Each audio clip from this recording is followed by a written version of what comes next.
Hey everybody, this is Discord user Slappy Whyte, and I'm here with JennConn and TexHooper. This is Radish Break Room. We're live every Wednesday at noon Eastern. It's December 10th, 2025. We're going to talk about the Shattering and Wonders of the First, and also about the DBS, the deck balancing score for BoBA Battle Arena that's coming there. And we'll also talk about wallet security when it comes to the blockchain. A member of our community, he had a Texism. That's what we call it when you've been hacked. It's a Texism. So now I gotta eat crap on this. Nice. Let's get you up where you belong, Jen. All right, hey Jen, so that's the big news coming out this morning live, is that one member of the community, he owned a geek.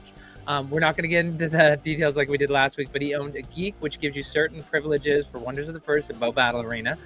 He had self-custody. That means it was on the blockchain. He did not transfer it to BlockPax, and it was compromised in his wallet. So it was an all-star. So right now that's about a $500 hack. And then I guess his art proof was hacked as well. I haven't seen which one that was, but of course that, I think the floor on those is 100, depending on how valuable it is. But a community member this morning is out over $500 then between the two, right? I hate the blockchain. It's a plague. Yeah, that sucks. I mean, I think, unfortunately, sad to say, I think more of us have had that happen to us than not, sadly. Jen, have you ever been hacked? Oh, yes, I have. Oh, really? Yeah. Well, I'm glad I'm not alone here in our little group. Yeah, well, you're the only one in this group who's been hacked 3 times, though, dude. Yeah. Okay. But Jen, you were hacked. I think you told us about it. It was the early days. It was long before you got really active in BlockPax, right? Yeah. Yeah. It was a while ago, and it was weird because it ended up being twice, but I think somehow it was through the same first one.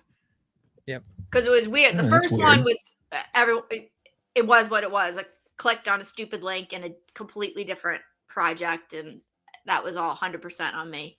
But then, like months later, it was similar to what happened today. Somehow they get in your wallet and they actually list stuff for sale, and then it sells, and then they transfer the funds out.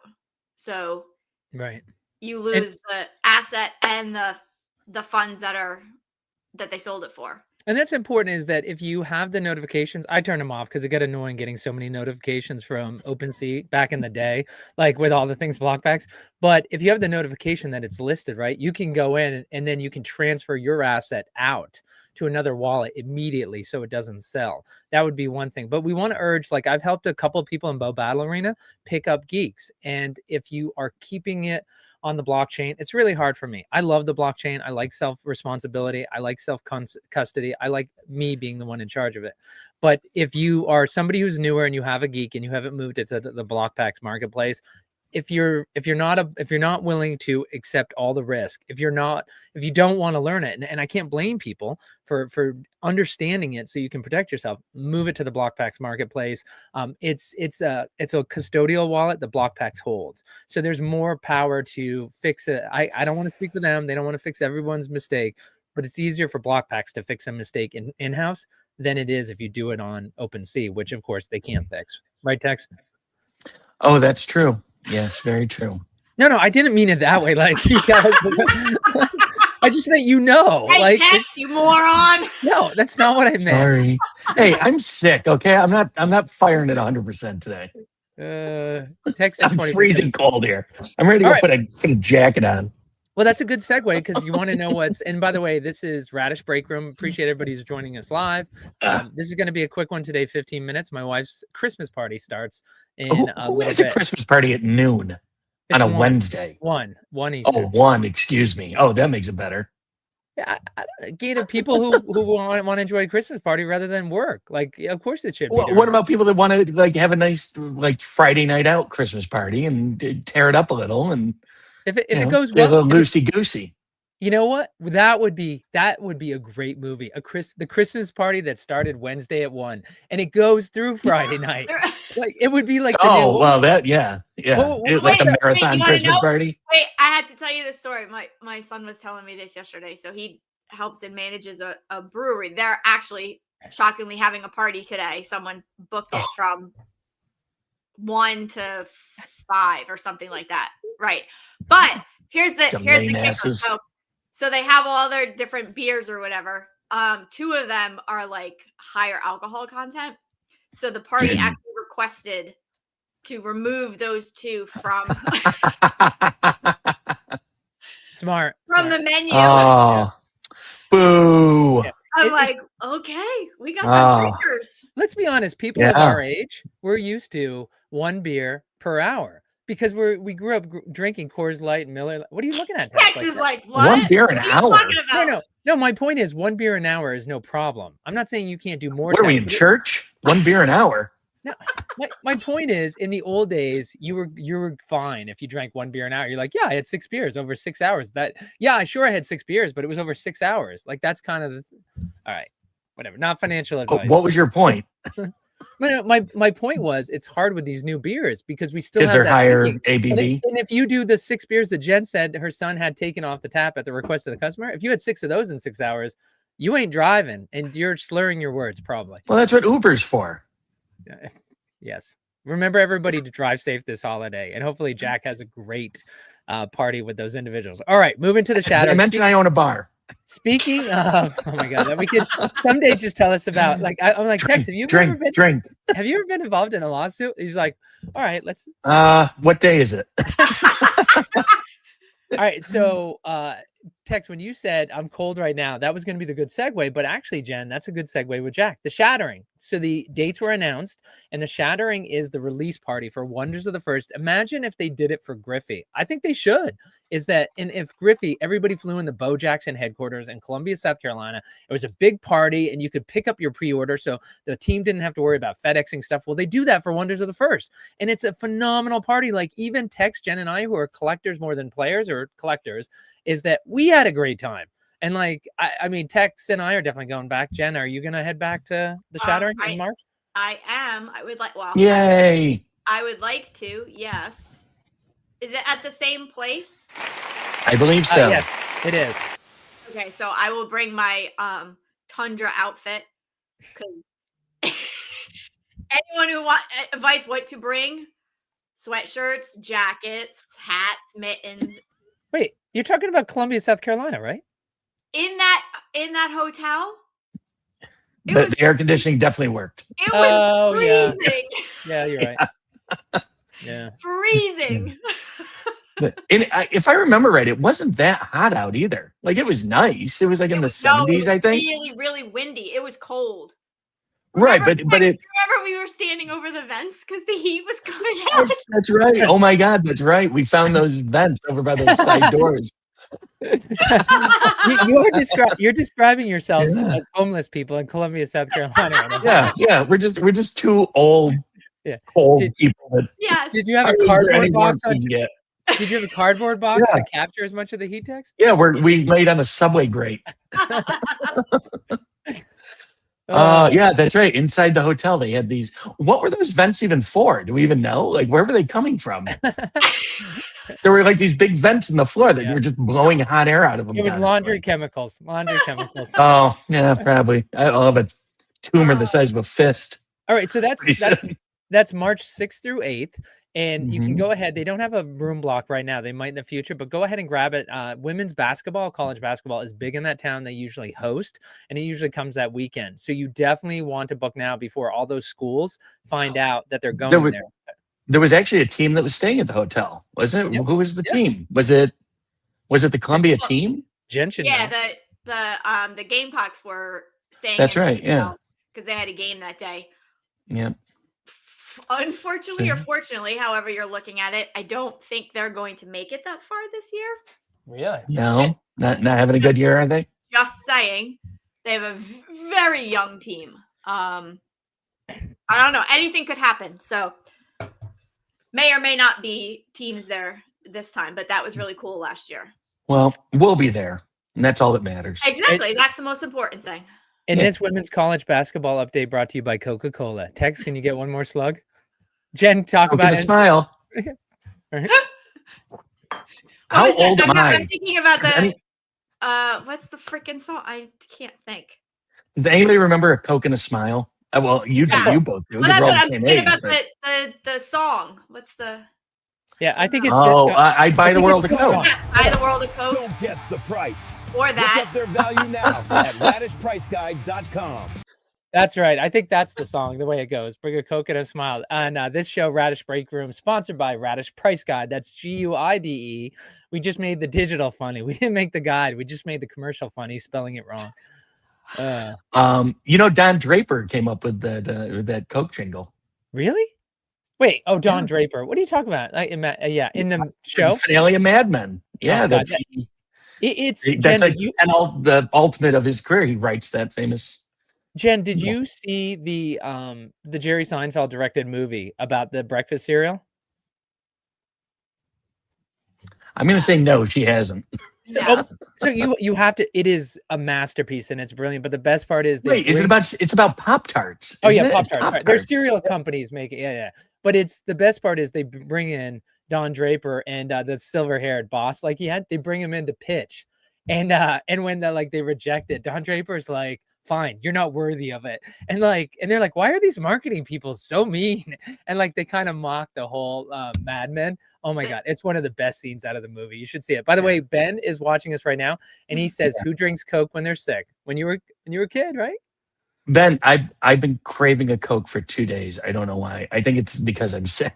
It's like all I can think about for the last 2 days is a nice ice cold Coca-Cola. It's something with the carbonation and the Yeah. And thank God it has. Yeah. Thank God Slappy didn't make it because it would only have half the sugar. In case All right, so we got 2 minutes left, and it's great that Ben. I wish we could get him up on stage because he would talk about DBS. When I mentioned we are going to talk about DBS for BoBA, yeah, that look. Tex, can I see that look one more time? Wait, I don't know what look I did. What did I do? It wasn't that look. You did this look. Oh, actually, I can control the sound. I don't know what's happening. All right, so it's a little raspy. So what's important is that Bo Battle Arena, as you know, there's also a game. If you're a collector, you can also play. There's a $100,000 tournament that took place last year at the National Card Show. There's going to be additional tournaments this coming National Card Show, even more money. But what's going to happen? Well, if you just play the Game of War, the Apex Madness version, you don't have to worry about this. But for those of you who actually play with plays, who use this to play chess level BoBA. Oh, that seems like a shot.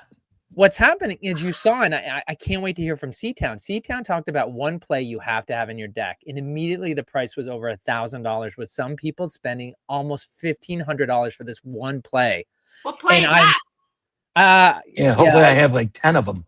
We'll go ahead and put it in the chat after. But what's interesting about it is what DBS is going to do, and they're stealing this from Wonders of the First.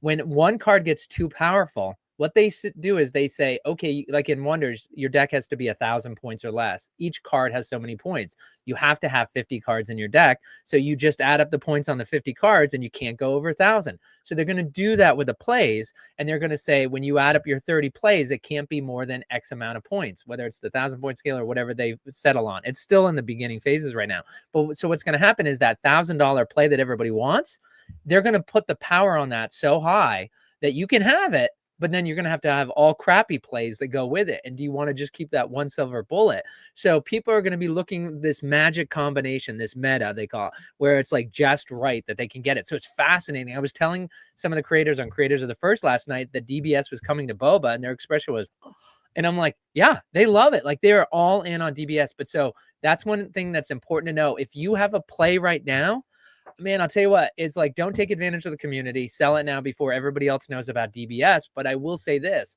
the plays that were not hot and maybe marginalized, there's going to be more value in them now, because the point value, that $1,000 play, is you're going to look at some of the middle pack ones now that are going to be more important. So the value on those will rise. So you're not going to see $1,000 plays coming out of this, but I think you're going to see a lot of plays rise from $10 up to the $50, $100 range. Well, so wait, I don't understand. How does it work? So does the hot dog cost go up then? No. So when you're creating the deck, so say the three of us are playing in a tournament tomorrow, we have to submit our decks today. And so what Right. happens is I choose these 30 plays. And so play number 43 is 120 DBS points. Play number 26 that I have is 62 points. And you have to add up each of my 30 cards. Okay, so there's going to be a exceed- separate number added to each of these plays in a database. Yes. And so you'll have to track the database. And I got you. And what's important about this, what they do in Wonders is it's not static. So they'll look at how the game's being played and then they'll change it. If they see people if certain cards break the game and just they're too unfair, then they're going to increase the value on that. So people stop using that to slam their opponents. So if it's interesting, it's a little bit scary because I think Bo Battle Arena is taking off. And I'm a little bit nervous. DBS is like, the look on your faces. You don't want to scare the people who are willing to take a step from war to the next level and playing with plays. DBS scares me a little bit because you might scare those people before it even starts. How often does the DBS get updated?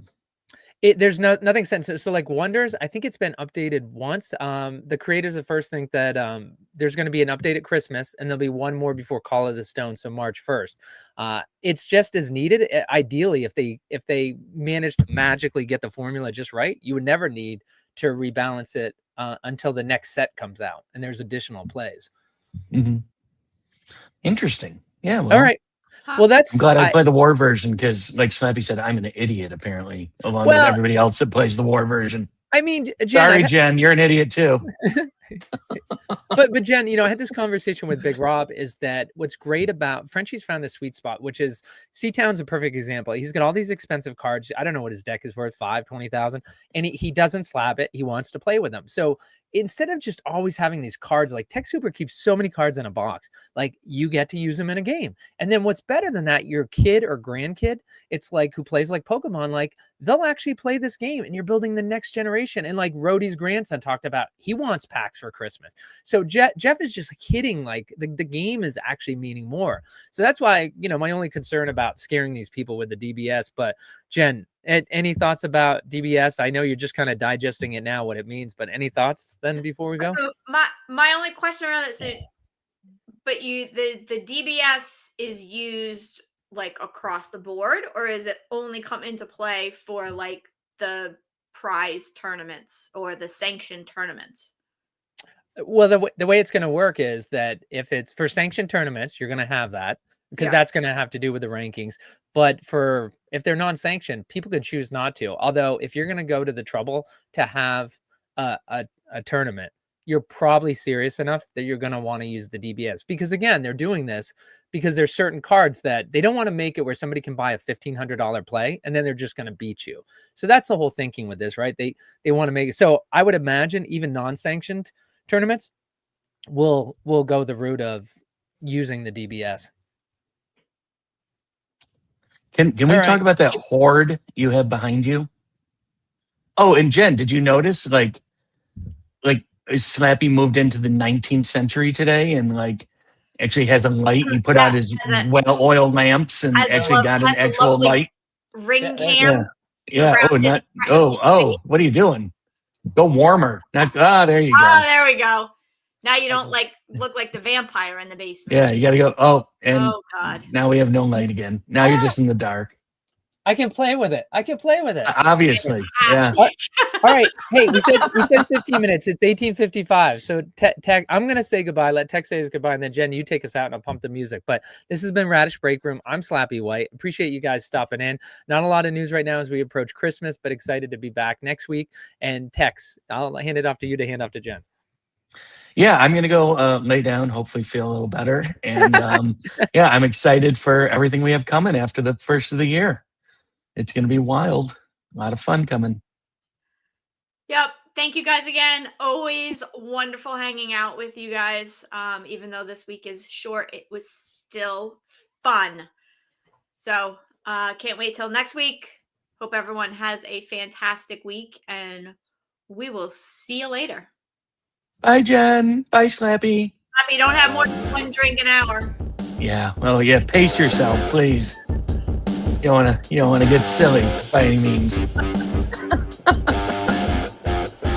Oh, I'm sick. I don't feel good.